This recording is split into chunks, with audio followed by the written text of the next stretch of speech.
Oh, great. Yep, it still works. But part of being Filipino means we know how to improvise. Dobry dien, welcome to New Horizons, are you?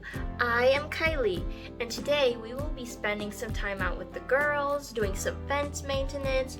Also, we will be making American-style cucumber pickles. So stick around till the end. Oh, great. Yep, it still works.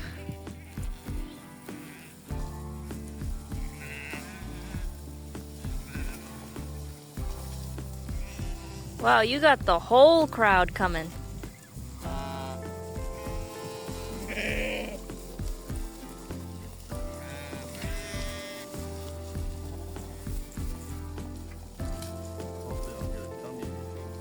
Oh, hopefully. Yeah, they don't get a tummy ache. That would not be pleasant, girls. Good afternoon. We're having a little problem with the grass on our electric fence. We've been mowing it with a grass trimmer every couple days. So we're going to make some of our own burn down stuff for the electric fence so that we won't have a problem anymore. So we're going to use some regular table salt and some vinegar and some dish soap. And we're using 1 kg of salt, table salt, regular table salt.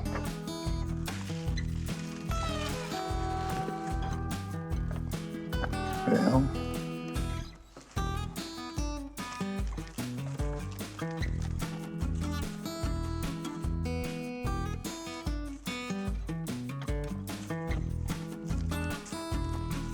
I tasted the table salt to show you that this isn't some big harmful chemical. It's very simple to do, except it's hard to get out of the little hole. There's a lump.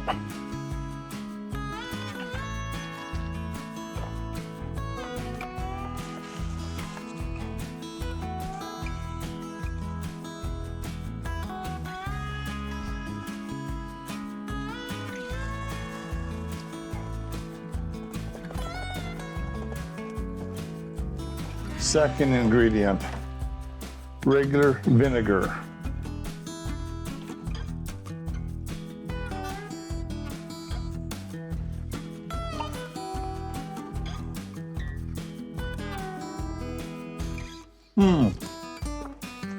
It's vinegar. It's cooking vinegar. I wanted to show you it's not harmful stuff.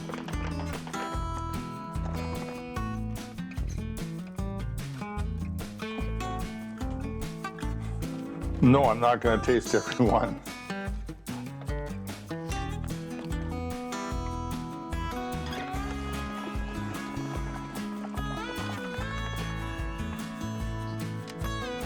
And then a very, very carefully measured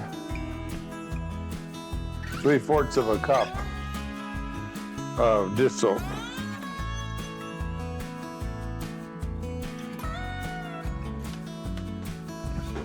Looks like a science experiment. Hey, my science teacher wasn't impressed with me either. I passed though. My math teacher would be impressed with me now. He taught me the metric system, and now we're using it. It's an awesome system.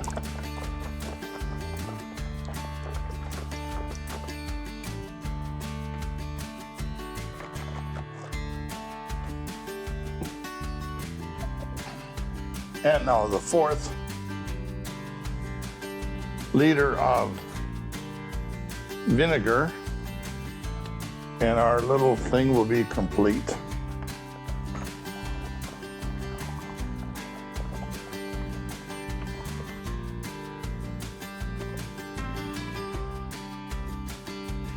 This stuff burns down. I don't think it completely kills the grass, but it burns it down and stunts it.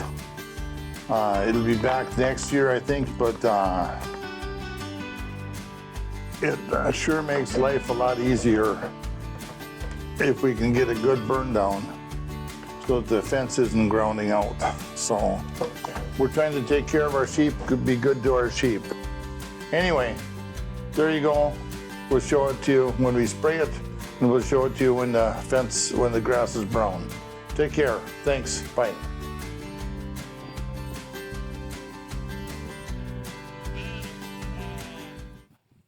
Okay, look at that. This is the area that been sprayed with vinegar, salt, and this soap. So the last time that Judd sprayed was 2 days ago. That was the second batch already. So this has been sprayed a couple times.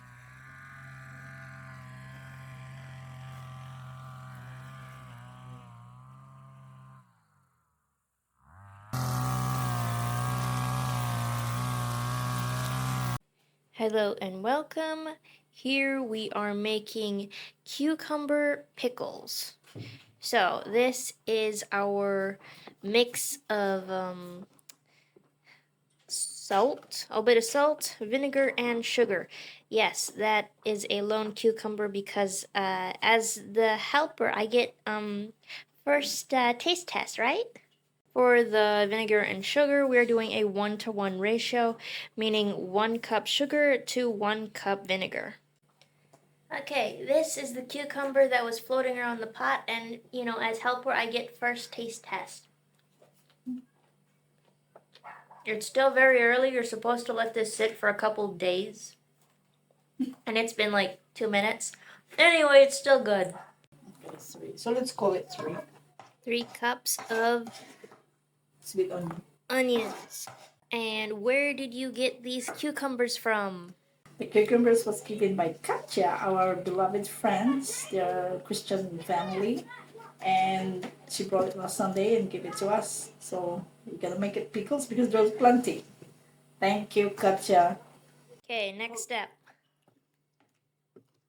We gotta mix this vinegar mixture to our cucumber. So I don't know how to make this work because we don't have a big bowl for mixing. But part of being Filipino means we know how to improvise. That's right, Filipino. Pinoy pa.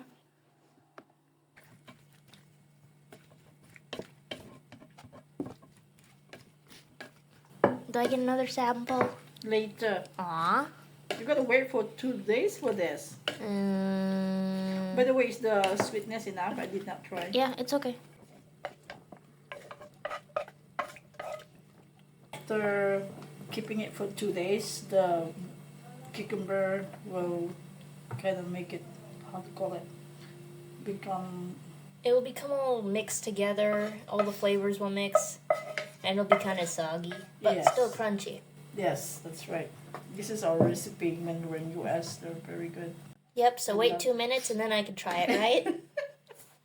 Yep, sure. Yay.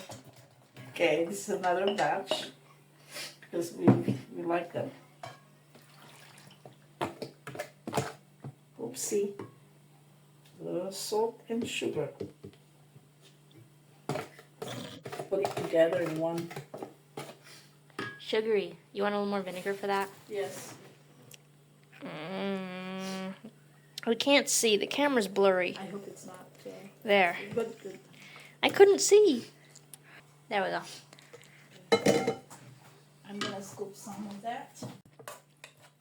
So we're gonna put this in the refrigerator for 2 to 3 days to have a better flavor.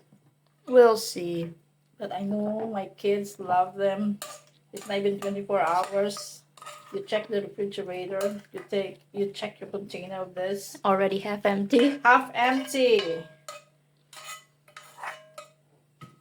Okay, we got 2 containers full of homemade Sweet cucumber salad. sweet cucumber salad. Pickle. Pickles? What is it? Pickles. Pickles. There you go. Yep. We put the sheep back out on what we had for pasture number 1. It had grown back so good. It's been just a little less than 4 weeks. But we turned them out here. They're in a lot of grass. Yes, girls. They're eating it down. They're chewing all they can on the brush. Trees. This breed of sheep really likes to what they call browse, which chewing on the brush and trees.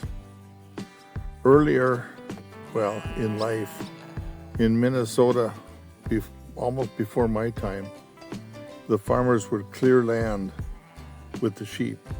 They would go and cut off the timber, cut off the firewood, knock down the trees, and let the sheep take care of the brush. And after, I suppose, 8-10 years, the stumps are rotted and they can start plowing the land, start making fields out of it. So it, yeah,